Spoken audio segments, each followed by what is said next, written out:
Aqui a gente cria, inspira e transforma. Faz o aqui da sua empresa ser incrível. Porque em mãos certas as mudanças acontecem e vão além das expectativas. Entregamos o melhor, comprometidos com o prazo e a qualidade. Impactamos positivamente a vida das pessoas, com ambientes inovadores que combinam funcionalidade e bem-estar. ITS Informove. Há 29 anos fazendo arquitetura de vanguarda e engenharia de excelência, entregando projetos com vida para empresas com alma.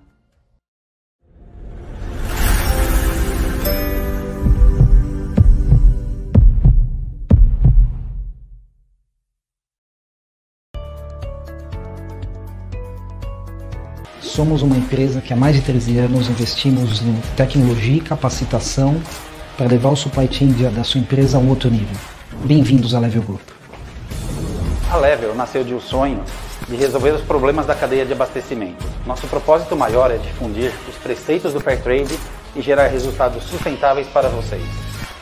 Nosso time de soluções e tecnologia é altamente especializado na transformação digital dos processos de supply chain.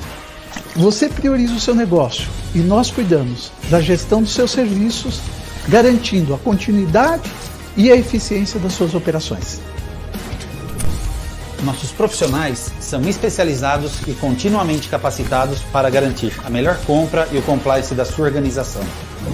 Então, se você pensa em supply chain, a Level sempre terá uma solução para atender. Somos One Stop Shop.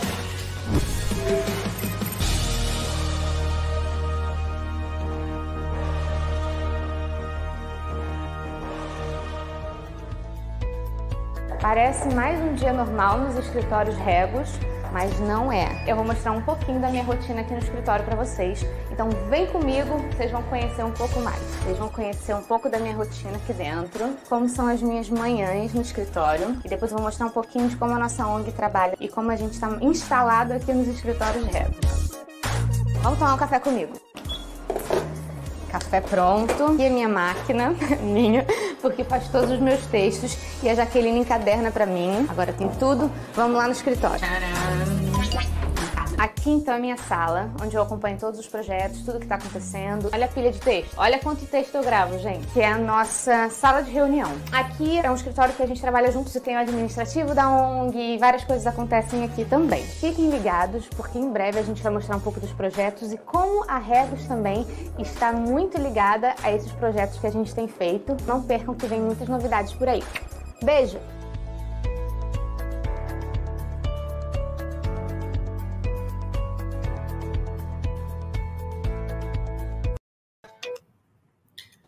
Bom dia, Intalkers! Chegamos ao nosso quarto Intalks de franquias.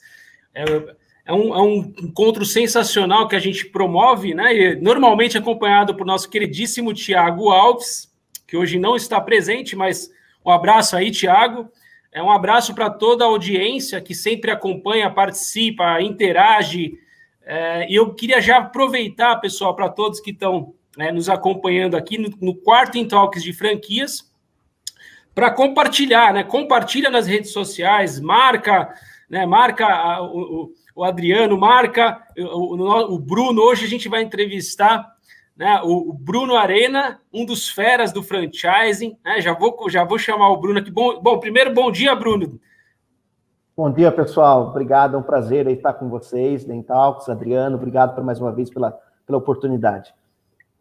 Maravilha. Para quem não me conhece, né, quem não acompanhou outros Intalks de franquias, eu sou diretor da área de franchising da Regos e da Spaces aqui no Brasil, e o nosso objetivo é sempre trazer os feras, né, trazer as personalidades do franchising para aprender um pouco mais, para compartilhar boas notícias, né, e a gente cada vez mais tornar esse segmento mais forte, que é o grande objetivo nosso aqui. Bom, eu já citei aqui o nome do Bruno, eu vou apresentá-lo aqui agora formalmente, né? O Bruno ele é graduado em administração pela Unimap, é pós-graduado em gestão de franquias pela FIA, né, aqui em São Paulo, formado em governança corporativa pela IBGC, atua há 14 anos já no setor de franquias, com experiência nas áreas financeiras, RH, auditoria, controladoria, planejamento estratégico e reestruturação de negócios, e é presidente da Comissão de Ética da BF, né? Atual diretor de expansão da Casa do Construtor. Muito bem-vindo, Bruno, novamente, né? E eu queria já fazer uma primeira pergunta. A gente já se conhece há muito tempo, tá, pessoal? O Bruno não está aqui por acaso, a gente sempre se encontra nas convenções de franquias, a gente sempre troca figurinhas, sem dúvida, é uma dos agentes de transformação do franchising no Brasil. Bruno, acho que o que as pessoas querem saber primeiro, né, para que você contasse um pouco sobre a história de uma das maiores franquias desse segmento, né, que atua com a nova economia, uma franquia que atua com locação de equipamentos, a Casa do Construtor. Queria primeiramente te provocar para contar um pouco dessa história, como isso tudo aconteceu.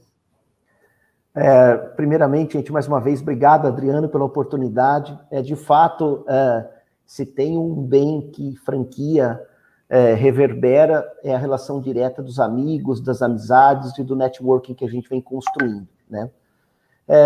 Aproveitando o gancho, né, Adriano, e falando um pouquinho aí da história nossa, né, para quem ainda não nos acompanha, a Casa do Construtor é uma rede de locação de máquinas e equipamentos para construção civil de pequeno porte, que começou suas atividades na cidade de Rio Claro, aqui no interior do estado de São Paulo, em 1993, como material básico para construção civil, que é areia, pedra, cimento, tijolo, e locação de máquinas e equipamentos. Na época, lá atrás, a gente, os sócios fundadores, o seu Altino Cristofoletti e o Expedito, que é meu pai, eles fundaram a companhia oriunda de uma cisão que houve das construtoras que eles tinham negócio, né? Então, uma parte dos ativos naquela época veio oriundo das construtoras, desse processo, ambos engenheiros civil, e aí começaram um negócio de uma parceria, de uma amizade de vida de muitos anos.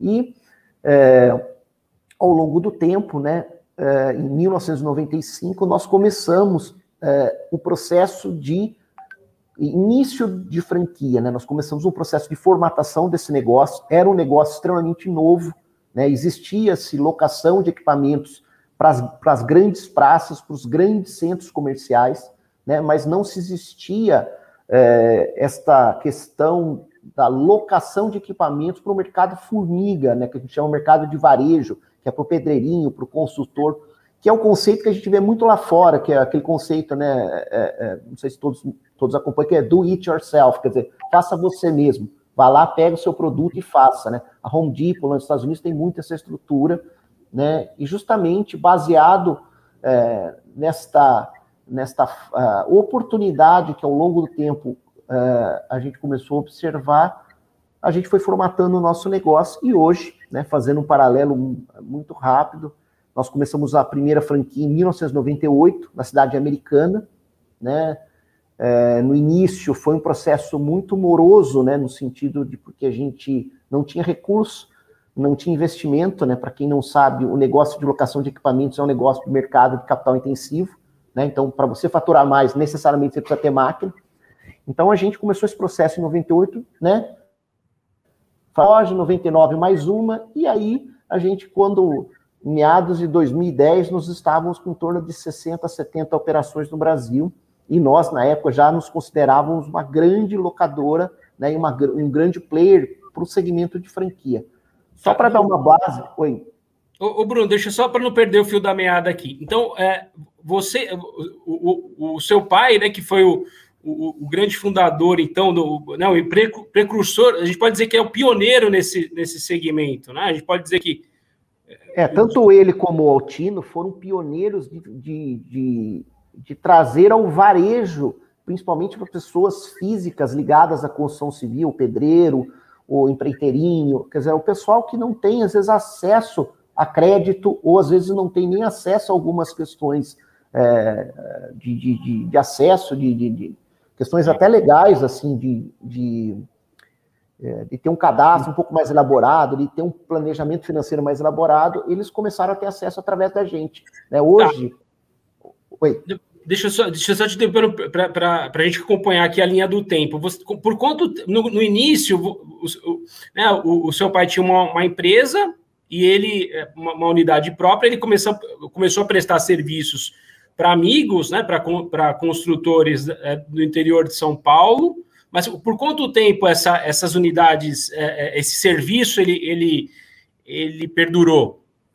Na verdade, a gente começou, como eu disse, em 93, né? 93. 1993. Quando a gente começou a montar o negócio, ele tinha o objetivo, sim, de alugar. Meu pai era engenheiro, presidente da Associação dos Engenheiros na época, o Altino também era membro da própria associação, participava, membro atuante, e eles tinham um relacionamento muito grande na cidade. Mas, por uma surpresa do destino, assim, a gente esperava atingir esse público, mas a gente não conseguia fazer com que a locação, de fato, emplacasse nas cidades pequenas, principalmente porque as pessoas já estavam acostumadas, as construtoras, a ir para os grandes centros buscar esse tipo de material. Então, você imagina trazer um conceito totalmente diferente para um mercado que não está acostumado. Então, o que eu posso dizer sobre este início foi que nós tentamos para esta linha, mas depois a gente começou a descobrir, e tem uma história muito importante, que a grande virada de chave foi a minha avó. Minha avó, a dona Isaltina Lázaro Arena, que era uma grande empreendedora nata, que uma vez chegou para o meu pai, nesse início da coisa, e falou: pô, filho, esquece os grandes, olha para os pequenos. E minha avó foi uma pessoa extraordinária de visão, que, na verdade, colocou no trilho o conceito da casa do construtor. E aí, de fato, nós começamos a canalizar toda a estruturação desse negócio para quem não tinha acesso a esse equipamento, para o carinha que era pequenininho, que precisava, às vezes, de uma furadeira, um martelete, um equipamento pequeno, e que não tinha como comprar. Isso, e desburocratizamos a questão de cadastro, que isso, na época, era muito difícil, né? Você tinha que passar imposto de renda, tinha que ter um monte de coisa, e a gente, com um simples SIC, RG e comprovante, a pessoa saía com o equipamento na mão. Tá. E aí, em que momento, Bruno, espetacular essa história da presença da avó, da Isaltina, né? Acho que esse detalhe, sempre tem alguém, acho que sempre tem alguém em todos os negócios que sempre tem um turning point, né? Alguém que influencia enormemente os negócios. O importante é estar, eu sempre costumo dizer que o importante é estar cercado das pessoas certas, né? E nesse caso, a dona Isaltina teve esse papel. Mas em que momento que você percebeu que o modelo de franchising seria o mais interessante para escalar, né? Como é que foi esse pedaço, essa transição aí? Eu vou usar uma fala sua, né? Esse turning point, né?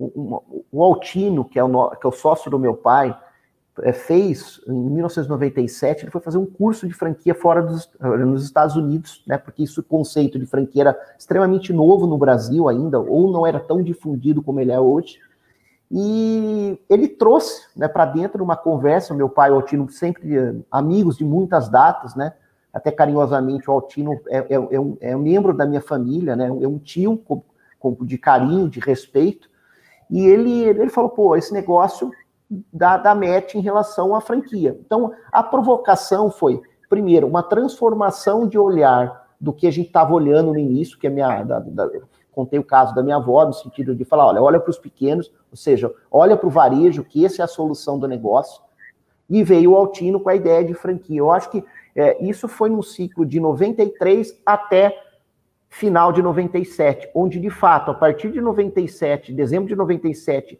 até a nossa primeira franquia, que foi em agosto de 1998, nós passamos a reestruturar tudo, né? E, na verdade, Adriano, a gente não tinha recurso. Como é que a gente fez os nossos processos?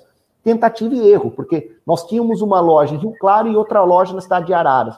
Então, a gente ia lá, pegava a ideia, testava e voltava, testava e voltava. Então, o processo de manualização de toda a nossa experiência foi muito no conceito de tentativa e erro. E como a gente não tinha recurso, né, na verdade, o capital empregado inicial da Casa do Consultor foi de $8 mil. quando nós começamos, né? Que equivalia na época a um Fusca, né? Você é jovem, né, Adriano? Então, assim, você não vai lembrar do Fusca, mas assim, mas começou com esse montante absurdo de capital. Então, você imagina montar uma empresa naquela época com toda essa abundância de recursos, vamos chamar assim, né? Então, a gente usou dessa técnica, tentativa e erro, e a experiência deles neste processo, e aí a gente começou a perceber um ponto importante. Material de construção é um negócio de volume, é que nem supermercado, você tem que fazer um volume muito grande para ter uma lucratividade muito pequena, né? Já quando a gente começou a testar a questão do serviço de locação, a gente via que o volume era pequeno, mas a lucratividade era alta. E nessa decorrência do tempo, a gente percebeu, opa, peraí, nós temos um negócio extremamente lucrativo, de volume baixo, com alto potencial de franqueabilidade. E foi daí que foi o ponto de ruptura, né? Então é verdade que hoje a Casa do Consultor não trabalha mais com material básico para construção civil. E foi isso a partir de 97. Olha aí, pessoal, olha a dica espetacular que o Bruno deu para quem está pensando em empreender, quem está vislumbrando esse horizonte. Ele falou de tentativa e erro, né? É o método científico, e nada mais é do que o método científico. O Bruno é um cientista, né, que testou, junto obviamente, com o board, com o Altino, com o pai dele, testaram modelos diferentes com investimento baixo. Então, muito legal, Bruno. Puxa, $8 mil para começar a compor a estrutura de uma franqueadora, é um case de sucesso fantástico. Assim, o Fusquinha que se tornou hoje, que tem todo esse poderio de fogo hoje. Tá? Então, isso já começou ali com uma baita lição para a gente. Né? E um ponto importante, Adriano, a gente acreditava tanto, e na época eu me lembro bem, eu tinha 12 anos de idade, né, eu comecei a trabalhar nessa época no material de construção, e eu lembro do esforço de ambos, tanto do Altino como do meu pai, de toda e qualquer sobra de caixa, né, quando eu falo sobra de caixa, né, eles sempre investiam neste processo da franquia, ou seja, de tornar o negócio melhor, né, de ver o que poderia ser feito de diferente, justamente para criar um negócio perene. Eu acho que essa é a maior virtude que eles tiveram, ambos, é porque tiveram um monte de situações até para desistir, mas não. De maneira resiliente, de maneira muito gradual, foram fazendo aí o seu processo com esse compromisso muito sério e, logicamente, isso reverberou em grandes frutos aqui para a Casa do Construtor e toda a estrutura que você vê hoje, né, é fruto desse início de muita garra e de sonhar muito, né? De sonhar que poderia ser grande, cara. Não, e tem um propósito aí que já é nítido, né? Essa questão, puxa, pensa nos pequenos, né? Que é falar da avó Exaltina. E me remete também fazendo um paralelo com a estrutura, o nascimento da Regus, dos escritórios flexíveis compartilhados.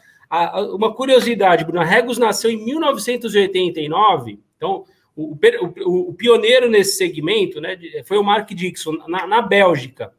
E ele montou a primeira Regus lá. O que ele fez de diferente? Ele pensou simples, né? Ele alugou um espaço, sublocou esse espaço, fatiando em espaços menores, em pedaços menores, pensando no pequeno, né? Gerou um serviço e para vender mais caro lá na frente. Então, surgiu também, dentro dessa questão de compartilhar, no seu caso, você compartilha equipamentos, no nosso caso, a gente compartilha espaços, né?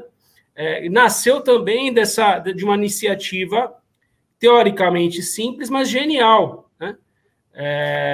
Então, eu acho que são essas ideias, claro que com muita consistência, muito trabalho, né? Você contou aí a questão de, puxa, em algum momento pensou até em desistir e continuou.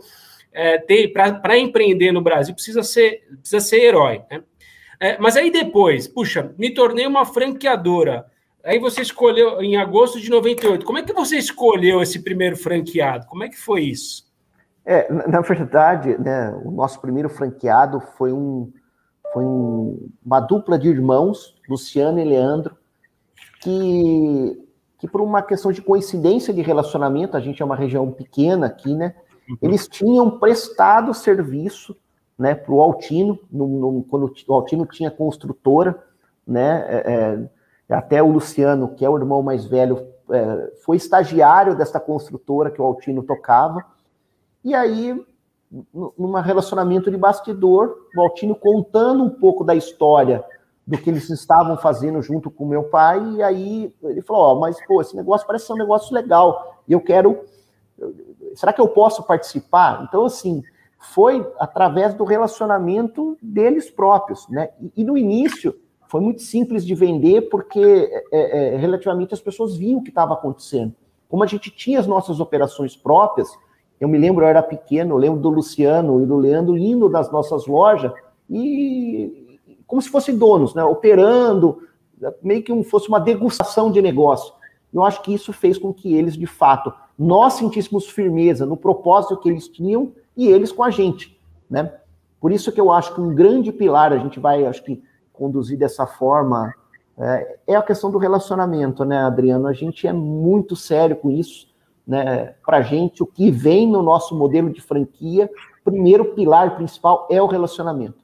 Né? O resto, transferência de know-how, legal, tudo, acho que é importante, mas eu acho que tem que ser essa questão do pilar relacionamento, da parceria, tem que valer mais. Essa é uma opinião pessoal nossa aqui da nossa empresa.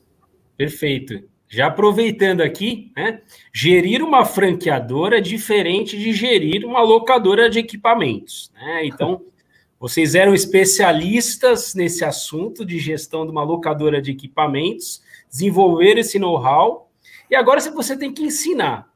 O primeiro já estava próximo, o primeiro franqueado já estava em casa, né? E acho que foi muito bem a decisão de escolher esse primeiro franqueado foi assertiva, né? Agora, o desafio está em trazer outros franqueados com esse mesmo perfil, porque se não der dinheiro, a coisa não vai, né? No final das contas, se o franqueado não performar, a coisa não vai. Como é que você construiu esses padrões, né, de treinamentos, de medição dos resultados para tornar essa rede homogênea, essa rede mais sólida, saudável e, obviamente, dentro de uma cultura que faz parte do DNA da Casa do Construtor?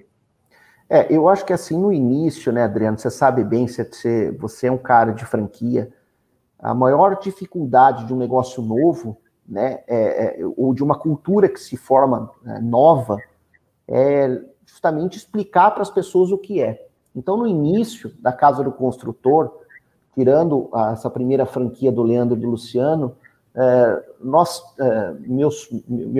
tanto minha família como a família do Altino tem irmãos, né? Então, o primeiro processo, a primeira onda de expansão foi com os irmãos, né?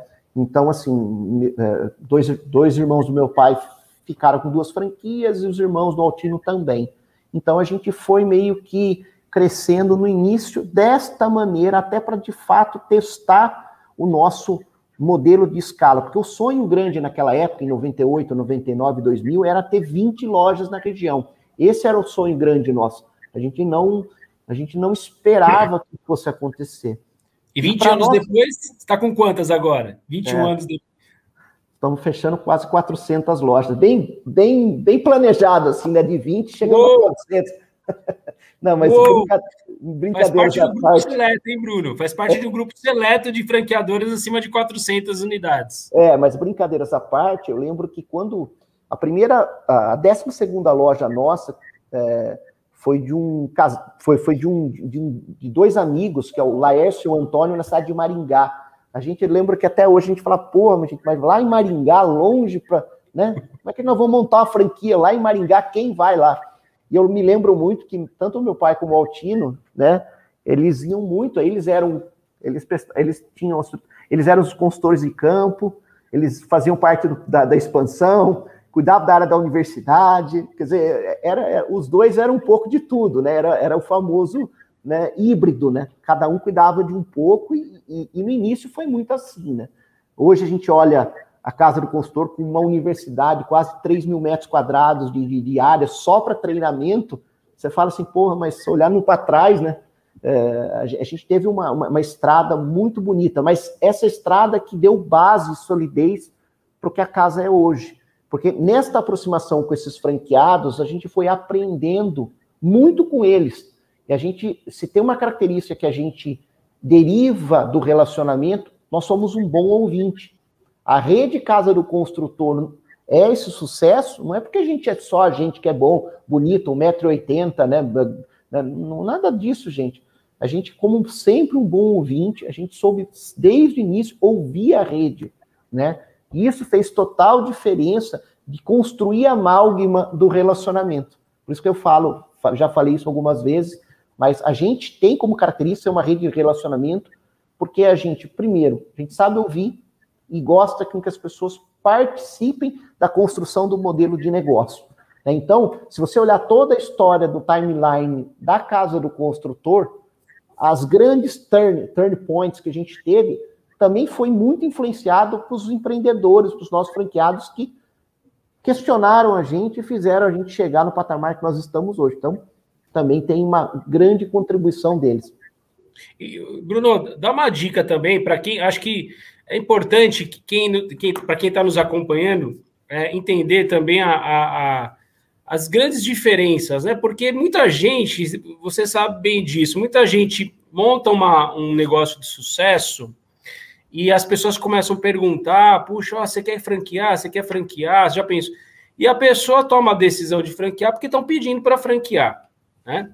E não necessariamente, nem sempre o empresário que toma essa decisão está preparado para esse novo negócio, de ensinar alguém, de transferir esse conhecimento, de acompanhar acompanhar e dar suporte para que essa operação tenha sucesso. E aí construir esse relacionamento que você citou, né, que é a base, acho que para a perenidade, para a franqueadora ter longevidade, né? Na prática, como que você constrói esse relacionamento? Quais são as principais ferramentas, eventos, encontros? Você fala diretamente com o franqueado? Como é que é isso para vocês, de fato, constituir essa via de troca, né, entre a franqueadora e a rede? Eu acho que uma dica importante, né, Adriano, assim, quando a gente começou, né, a gente tinha um papel muito bem claro, né? O Altino cuidava e cuidou durante muito tempo desse relacionamento de franquia, né? Então é verdade que até o Altino foi ex-presidente aí da nossa entidade, da ABF, né? Então, assim, este braço de relacionamento em franquia, o Altino foi construindo, e por outro lado, o meu pai foi construindo o braço do apoio do suporte operacional, das nossas operações e coisa e tal. E uma das coisas que mais deram certo, como eu disse, como a gente sempre foi um bom ouvinte, como a gente fez essa rede de maneira muito colaborativa, eu acho que a maior dica que eu daria é justamente esse ponto, né? Criar canais para ouvir as pessoas, né? Porque o empreendedor que está do outro lado, o franqueado que está do outro lado, é uma pessoa que está empreendendo, que está colocando, às vezes, todo o patrimônio a risco, quer dizer, está tomando uma série de decisões que, às vezes, inclusive, uma delas é mudar do logrador, onde ela está, às vezes está numa cidade, vai para outro, para empreender. Então, assim, eu acho que a coisa que eu daria como dica para quem está querendo começar uma franquia é olhar para esse assunto, né? Se coloque um pouco no lugar do outro e começa a construir essa parceria de ganha-ganha com esse prisma de dois lados, ou seja, uma moeda de dois lados. Porque quando você colocar isso como pilar, e isso for construído desde o início, né, e essa parceria do ganha-ganha sempre vai existir. E assim, o Adriano, nós, estou falando nós, isso me inclui muito, né, nós somos extremamente presentes nas lojas, né? A gente, até o ano passado, né, um pouco antes da pandemia, no ano 2019, eu pessoalmente, eu visitei 127 lojas, tá, da minha rede. Então, assim, por que isso é importante para o franqueado? Porque o franqueado se sente prestigiado, né? E prestígio se constrói, né? Então, por isso que um pouco do nosso grande divisor de águas do processo de franquia tem a ver com esse processo de construção desse relacionamento e dos fóruns que a gente foi criando. A exemplo dos comitês temáticos, ou seja, quando surgia algum problema na rede, A gente chamava o grupo de franqueados para quem gostaria de participar, para opinar sobre o problema, e meio hands-on, quer dizer, pessoal que queria pegar mesmo problema e resolver. Nós criamos comitês regionais, ou seja, para que eu pudesse trazer realidades de regiões próximas para ser debatidas. Então, assim, a gente foi criando uma série de fóruns e de processos para que essas informações que estavam na ponta, né, nas cidades, dos consumos, daquilo que estava acontecendo, pudesse ser canalizado para dentro da franqueadora como agente de transformação. Mas no início, Adriano, eu vou dizer com muita lucidez, né?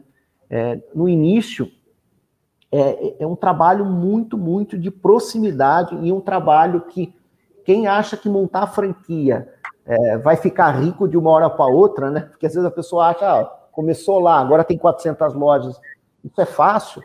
Não é, gente. Tá? É um trabalho que demora anos de trabalho, anos de processo, de revisitação, de construção, né?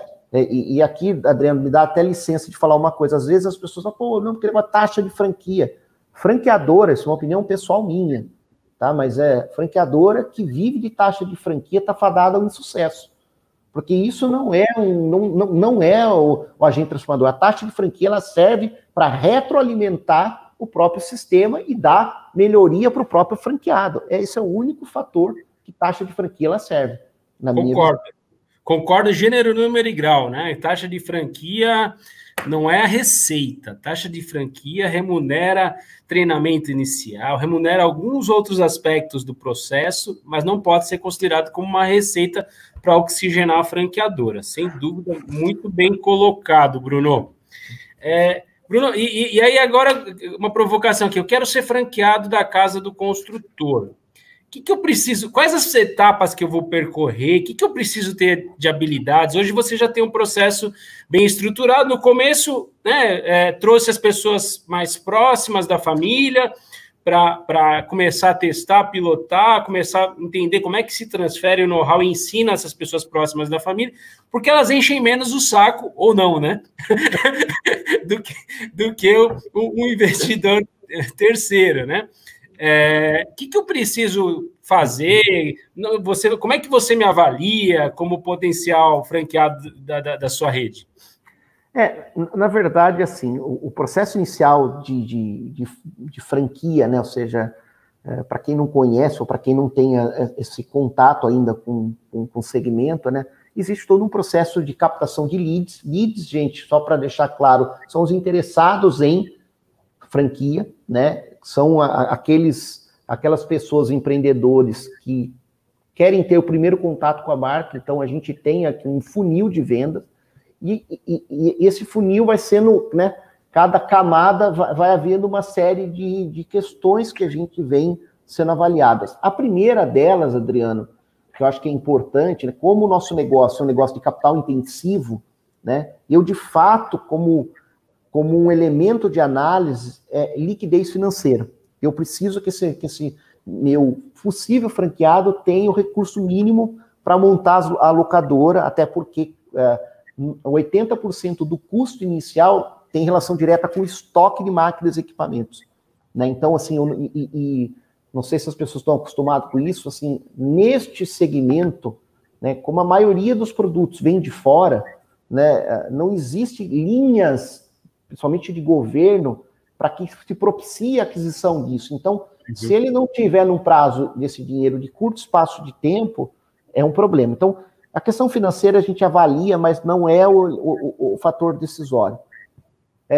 A gente, de fato, acredita que qualquer pessoa pode ser franqueada da Casa do Consultor. Então, o que a gente faz é uma sabatina de entrevistas com este franqueado. Então, eu faço a entrevista, um dos fundadores faz, algumas pessoas das áreas fazem isso, para que se possa ter a percepção desse franqueado em relação à intenção dele. A outra coisa que a gente, nesta etapa, é criterioso, é plano de negócio. Então, assim, o cara pode ter um perfil legal, o cara pode ter o dinheiro, mas se o cara não fizer o plano de negócio, e aí, gente, é só desmistificar. E aqui não fazendo nenhuma... Mas, assim, na Casa do Consultor, o franqueado tem que fazer o plano de negócio. Nós não entregamos o plano pronto, tá? Eu sei que tem algumas redes que têm essa prática, nós não fazemos, porque para a gente esse é um divisor de águas que, inclusive, mede a questão da postura dele com o próprio negócio dele, tá? E eu já garanto que, inclusive, este ano, nós já refugamos, ou seja, nós declinamos de bons, de boas pessoas, de pessoas que tinham, mas que não estavam se dedicando ao processo, né? Então, para a gente são sinais que nesse processo primeiro inicial que vai dando, e a gente daí toma-se as decisões da continuidade. Depois, Adriano, logicamente, aprovado, tá tudo certo, aí tem todas as etapas de treinamento. Primeiro vai para a questão da seleção do ponto, depois treinamento, depois entra a parte de implantação, daí começa todo o processo natural, acho que tradicional, até a inauguração, que é em torno de 90 dias, tá? Desde a assinatura do pré-contrato até a inauguração da loja em números médios. Muito bom, Bruno. Bom, e aí você conseguiu, obviamente, selecionar muita gente e continua crescendo, né? Queria abordar um pouco dessa questão do crescimento nesses períodos que nesses últimos 2 anos, né? O que eu conheço, que eu venho acompanhando, você tem tido um crescimento importante, né? Cresceu em torno de 40%, em 15 meses vendeu mais de 160 franquias. Nos dá um termômetro desse mercado, né? Poxa... cara, isso daí, assim, né? Te contar uma história. Eu posso contar causa aqui? Eu não sei se eu posso, né? Pode. E, pessoal, fiquem à vontade para fazer pergunta para o Bruno, aproveita, né? Eu peço aqui aos telespectadores, até desculpa da questão de ser meio pé de breque, mas aqui a gente é muito simples na maneira de ser, né? E assim, até assim, eu era coordenador da área da consultoria de campo quando eu conheci o Adriano nessas andanças aí da vida de franquia. Em 1º de março de 2020, eu assumi a área de expansão, né, como diretor de expansão. E eu me lembro fatidicamente que no dia 21 estourou a bomba do Covid, né? E aí eu falei, nossa, gente, agora vai... Como é que vai acontecer isso, né? Você imagina, assumir uma área de expansão naquele momento, muito preocupado com o problema da Covid, que infelizmente impactou vários negócios. E aí eu falei, agora vai ficar uma situação um pouco complicada. Como é que eu vou vender um negócio que, na média, custa R$600 mil, né? Numa situação dessa de pandemia. E para nós, assim, a gente, na verdade, nem planejava isso, né, Adriano? O que aconteceu com a pandemia, como construção civil foi classificado como essencial e houve uma liquefação do mercado financeiro, né, ou seja, as taxas de juros, né, de investimento, né, vide poupança, vide CDI, vide qualquer outro tipo de aplicação financeira, mingou para baixo, o processo para a gente ele foi catapultar para cima, por incrível que pareça. Então, a Covid serviu como um impulsionador dos nossos negócios. As pessoas tiraram o dinheiro do banco, começaram a investir em imóvel. Começaram a investir em imóvel, girou a construção civil. Girando a construção civil, equipamento é um item chave para esse processo. O que aconteceu? O volume explodiu de locação.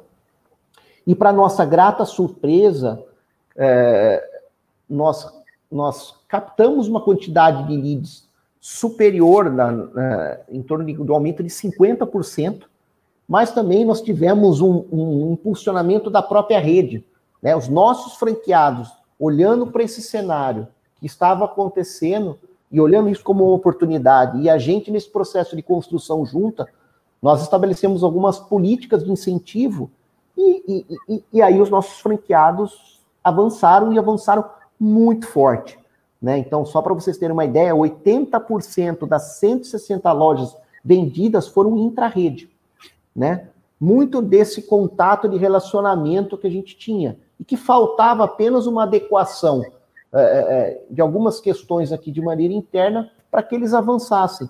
Então, assim, Adriano, lógico, nós captamos novos interessados em franquia, mas acho que é o grande divisor de águas, por ter essa rede muito próxima, a hora que a gente percebeu que o mercado esquentou, a hora que a gente percebeu que a gente poderia avançar, e no nosso caso especificamente, como a gente não tem um outro grande player que atua, a gente vive uma realidade oceano azul, né? E aí, gente, a gente começou a acelerar a expansão e, mais uma vez, voltando ao grande ensinamento que a minha avó lá atrás dizia, olha para os pequenos. O que é isso? Nós começamos a montar modelo de negócio para cidades de 20 a 50 mil habitantes, que precisam de equipamentos, que têm reforma, mas que nenhuma locadora ou rede de locação de máquinas atua, né? Só para ter uma ideia, gente, esse é um número no Brasil de em torno de 1.000 cidades, né? Então, quando a gente acha que a gente tem potencial de crescimento, a gente não fez ainda nada, ainda perto do que a gente pode chegar. Então, a gente tem um planejamento que a gente brinca de 2025 a chegar a 1.000 lojas, eu não acho nenhum número impossível, né? Frente a esse universo que a gente tem e frente ao mercado que é sólido, né? Eu lembro que naquela época, quando a gente começou a Casa Consultor, todo mundo investia em imóvel. Por quê? Porque imóvel tinha solidez, né? E é engraçado o que acontece, né? Na pandemia, uma leve balançada do mercado financeiro, todo mundo migrou para onde? Migrou para a questão de construção, seja ela para fins comerciais, no caso aí de vocês, mas também para reforma, adaptação, muita gente começou a trabalhar em home office, quer dizer, então, uma série de coisas foram acontecendo e catapultou o nosso negócio para cima. Então, eu posso dizer, qual é o problema que eu enfrento hoje? Falta de produto, né? Hoje eu estou tendo um problema de desabastecimento na cadeia das lojas, de alguns produtos, por exemplo. Viva a voz altina, né? Só para fazer um caos aqui para o pessoal, é assim, minha avó era uma pessoa extremamente visionária, uma mulher de um coração maravilhoso, né? E minha avó sempre foi uma mulher de visão, apesar de não saber ler e não saber escrever, mas a minha avó foi uma das maiores empreendedoras que eu conheci na minha vida, e meu pai fala uma frase que é verdade, meu pai fala assim, com um time ruim, minha avó fez 5 filhos, todos terem destaque nas vidas, então, e com isso reverberou para os netos, então eu tenho muito orgulho de ter sido neto dela e dos meus avós aí, que infelizmente já não estão mais aqui, mas tem gratas lembranças. Muito bom. A Mariana Franco aqui comentou, que voz incrível, né? Esse comentário, o Fernando Brandini aqui, obrigado, Fernando, também, sensacional, né? A turma está participando aqui, é isso aí, mandem perguntas, né? Participem, vamos, que está muito gostoso esse bate-papo. E, Bruno, uma dúvida que eu tenho, né? Desse período, as suas lojas são lojas físicas, né? A forma como você hoje se relaciona com esse público. Teve algum impacto, alguma mudança para o digital com relação à demanda, à geração de demanda aqui, na ponta, né? Como é que seus franqueados fazem para captar? Alavancou esse canal também no seu negócio ou não? Deixa eu só para trazer uma realidade para quem não acompanha o mercado, né, de construção civil. A gente fala da indústria da construção civil, mas aqui, gente, sem fazer nenhum demérito a nada, a gente, na verdade, o que remete a uma indústria? Né? Uma indústria, por exemplo, uma linha de montagem. É um processo extremamente, assim, ele é como se fosse umas caixinhas, ou seja, é um processo extremamente bem feito, bem estruturado e que você vai ganhando escala e velocidade. No caso da construção civil, a gente vive um momento, particularmente falando, que é de artesanato da construção civil. Por que eu falo isso, gente? Os processos construtivos, as metodologias começaram no Brasil agora. Os métodos construtivos, por exemplo, drywall, essas coisas, apesar de lá fora ser muito, muito utilizado, no Brasil isso é muito novo, né? Então, assim, quando eu falei dessa analogia do artesanato, porque de fato a gente tem um modelo de autoconstrução que só existe aqui no Brasil ou nos países da América Latina, que são países mais pobres, né? Então, frente, por exemplo, Canadá, Estados Unidos, a Europa, que é totalmente diferente. Então, isso impacta diretamente o dia a dia dos nossos negócios, né? Então, eu sei que fazendo uma analogia, Adriano, repete só, que agora eu dei uma viajada que eu perdi, cara, o fio, velho. Não, eu estava comentando da questão da multicanalidade, né? Porque hoje você distribui os seus produtos, né, através de uma loja física. Isso é um ponto interessante. Como é que você enxergou o digital para ampliar ou não enxergou? Como é que impactou isso para você? Então, cara, em 2016 a gente existe a construção civil, né? Não preciso falar, teve Lava Jato, vocês acompanharam isso na mídia, acho que não preciso falar sobre isso. Naquela época a gente já sentia que alguns canais e algumas provocações dos próprios consumidores nossos, principalmente das pessoas físicas não ligadas à construção civil, dona de casa, às vezes um dentista, um advogado, né? E uma coisa nesse sentido, assim, a gente começou a perceber que essas pessoas assim, começavam a se relacionar muito por Face, Insta, começavam a mandar coisas via WhatsApp, a gente falou, mas peraí um pouquinho, a gente é uma indústria analógica que começou a ser cutucada nesse sentido. E a gente começou lá atrás a fazer uma série de movimentos. Nós criamos, inclusive, um comitê que chama Comitê de Tecnologia e Transformação Digital aqui internamente para discutir esse assunto. E a gente foi discutindo, foi estruturando, foi fazendo. Mas eu acho, Adriano, que assim, isso, em questão de número, isso equivalia, na época, em torno de 5% do nosso faturamento total. Hoje, os canais digitais equivalem a mais ou menos uns 35%. Então, o que aconteceu na pandemia? O processo que às vezes vinha numa velocidade um pouco mais lenta, ele catapultou, né? Porque as pessoas, como não podiam ir para as lojas, para fechar os negócios, tudo foi feito online. Para nossa sorte, a gente já vinha trabalhando com os produtos digitais. Mas eu acho que assim, o que a coisa contributiva da pandemia ela fez? Ela fez com que falou, cara, se vocês vão entregar determinados produtos, né, digitais em 2 anos, nós tivemos que fazer em 3 meses, né, porque a necessidade fez com que a gente canalizasse toda a nossa energia. Vou dar um exemplo, tá? Nós estamos trabalhando num sistema via aplicativo de locação de equipamentos por biometria facial, tá? Então a gente está muito avançado nisso. O que é isso? O cliente só vai precisar tirar uma foto do rosto para alugar o equipamento. Então, você imagina a velocidade que isso dá em relação ao dia a dia de uma loja.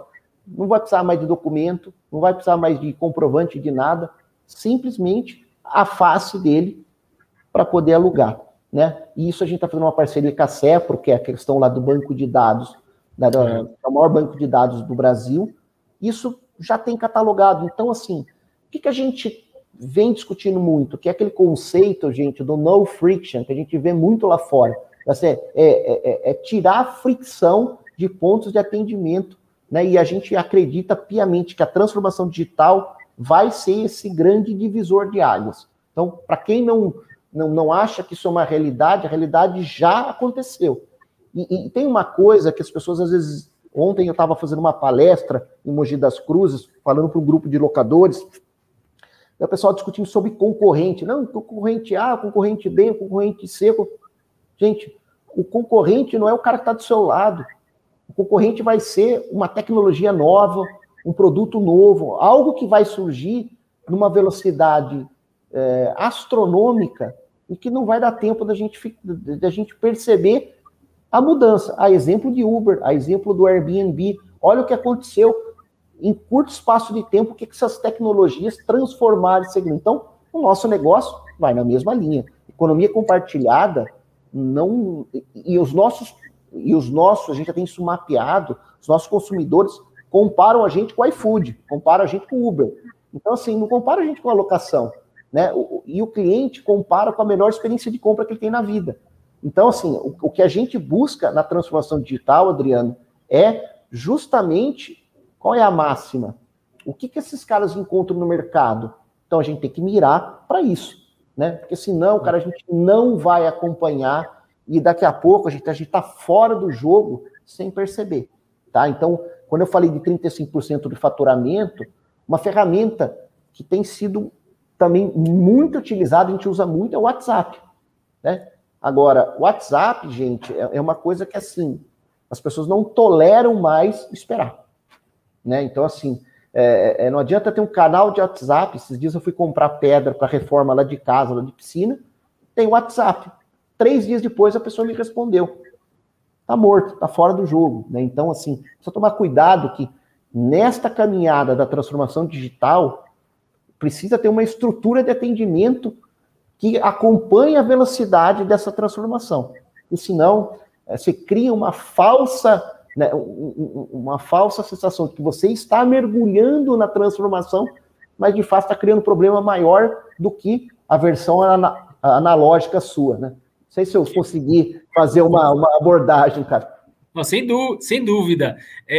Você estava falando aqui, me remeteu, eu fiz um post faz acho que uns 2 dias no LinkedIn. Eu estava arrumando minhas bagunças lá em casa e peguei um jornal Classificados do Estadão, lá com todos os carros, né, os anúncios, né, e aquela lista de anúncios, Corolla, não sei o quê. Né? Eu falei, nossa, era assim que se vendia carros há 20 anos atrás. Né?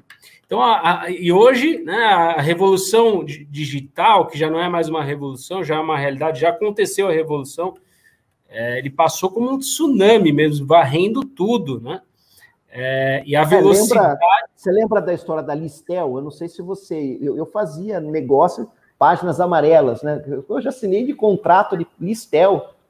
Gente, nada contra a Listel, mas não existe mais isso. Essa coisa de lista telefônica, a única pessoa que usa isso é ainda meu... Eu tenho um casal de avós, né? O seu Lúcio e a dona Mercedes, mas que assim, que daí... Eles usam lá para ligar para a gente, né? De vez em quando fica bravo que não acha o nome. Mas então, assim, fora isso, já está... E com relação aos equipamentos, né? Puxa, muito legal essa tecnologia de começar pela identificar através de um reconhecimento biofacial e otimizar o processo de compra, diminuindo o ruído, etc. Agora, com relação a equipamentos, né? A gente...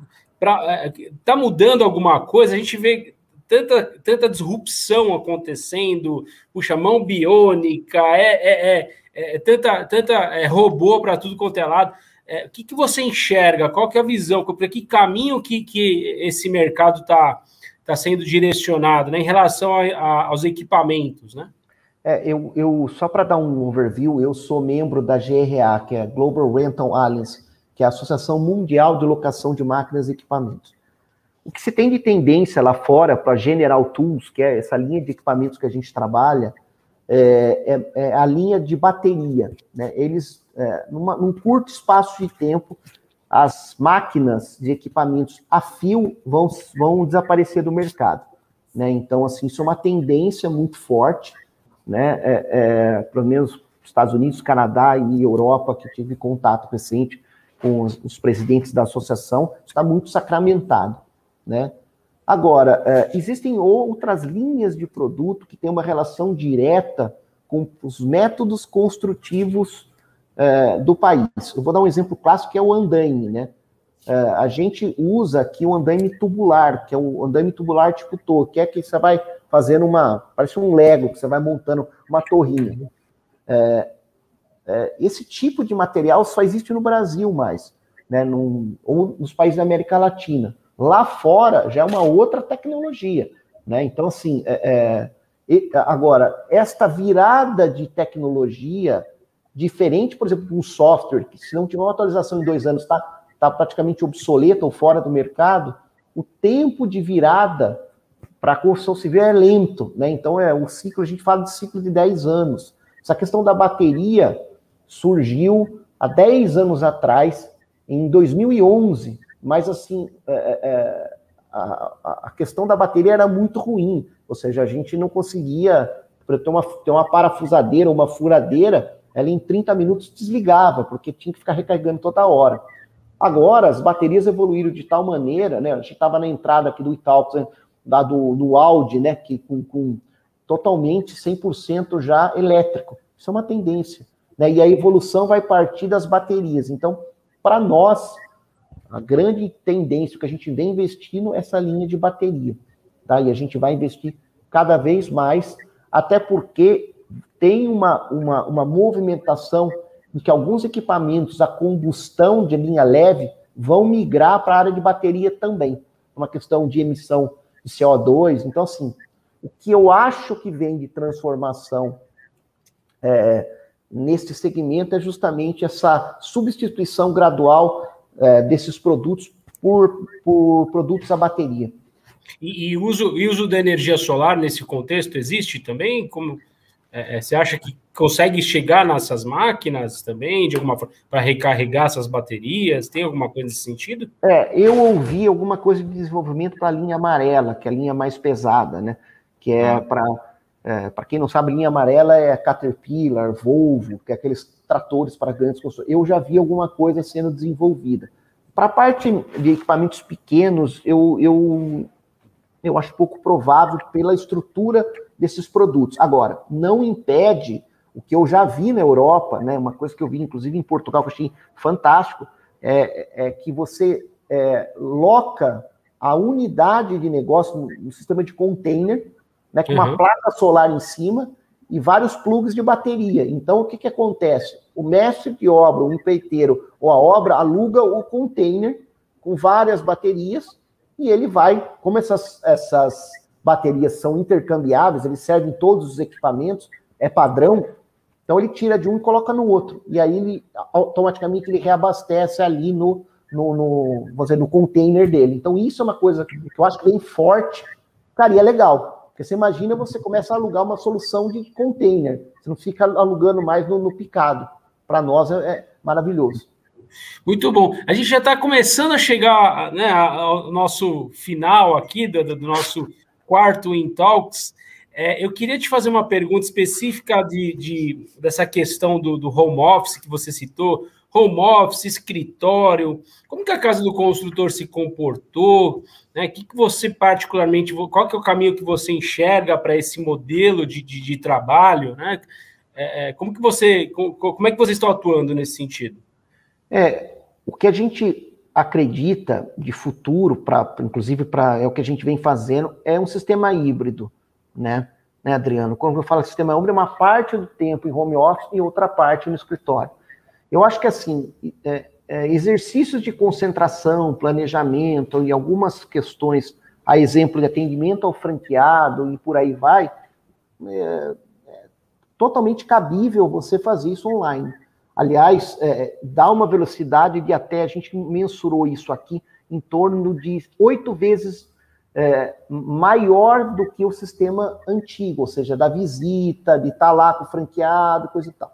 Não estou dizendo que a gente tem que excluir esse modelo, mas o que eu estou dizendo em números de atendimento, praticamente isso é multiplicado por 8 pela velocidade e praticidade.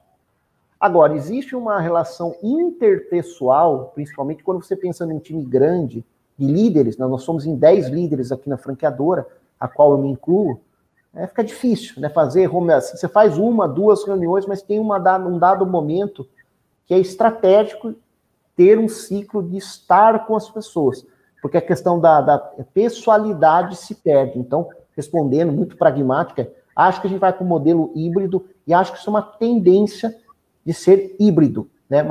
Isso vai forçar também as casas a terem uma certa adaptação, né? Maravilha. E eu vejo, assim, a gente vem acompanhando, e o Thiago que toca brilhantemente, né, a gestão da Regus, da Spaces, é o nosso CEO.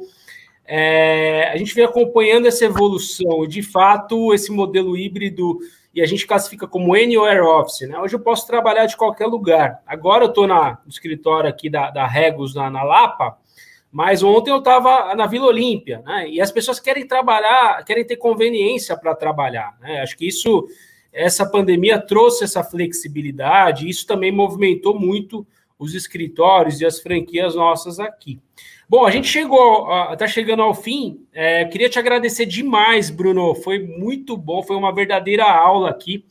A gente conheceu, né, como de fato se constrói uma franquia de sucesso, uma rede próspera que está tendo um impacto enorme para o franchising no Brasil, mais de 400 unidades. Então, parabéns. Obrigado.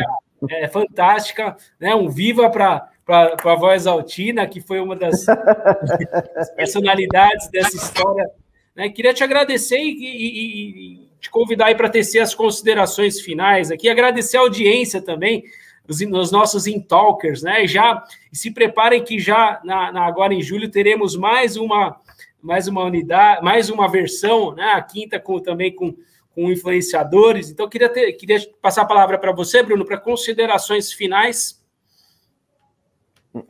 Primeiramente, gente, eu queria agradecer muito a oportunidade. Falar da Casa do Construtor é falar de uma história de duas famílias que acreditaram nesse sonho, né? Quando eu falo famílias, a gente veio a primeira geração, nós estamos agora na segunda, cuidando de todo o processo de sucessão.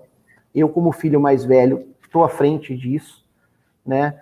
Porque a gente, de fato, acredita que a gente quer deixar um legado, né? A gente quer deixar uma história muito legal, não só para o franchise, não só para as nossas famílias, mas também a gente acredita muito que a economia compartilhada é o futuro, né? Eu acho que cada vez mais as pessoas vão estar muito propensas a buscar qualidade de vida. Acho que o Adriano foi muito feliz de que as pessoas vão buscar isso como um ativo muito importante, né? E cada vez mais essa questão do desapego às coisas materiais, isso vai acontecer. Então, eu penso no mercado de curto, médio e longo prazo, que esse processo da economia compartilhada só vai acelerar, né? Então, eu queria agradecer de maneira, assim, até em nome da Casa do Construtor, das famílias, o Adriano e a todos aí do Intalks que está com a gente, né, ouvindo um pouquinho. Tem uma história muito grande para contar, tem bastante coisa, de causos aí para serem contados, mas eu vou deixar isso por uma próxima. E de antemão, Adriano, meu amigo, obrigado mais uma vez por essa oportunidade, espero ter contribuído e, eventualmente, se alguém precisar de alguma coisa, como a gente sempre recebeu muito também dos amigos de franquia, né, do ecossistema de franchising, a gente está de portas abertas aqui na casa para conhecer a estrutura, para ver o que a gente está fazendo, né? A gente será uma honra. Maravilha! Volte sempre! Bom, pessoal, compartilhem essa live, né? Acho que foi muito boa a troca. Compartilhem, continuem nos seguindo nas redes sociais e até o próximo Intalks de Franquias. Um abraço a todos!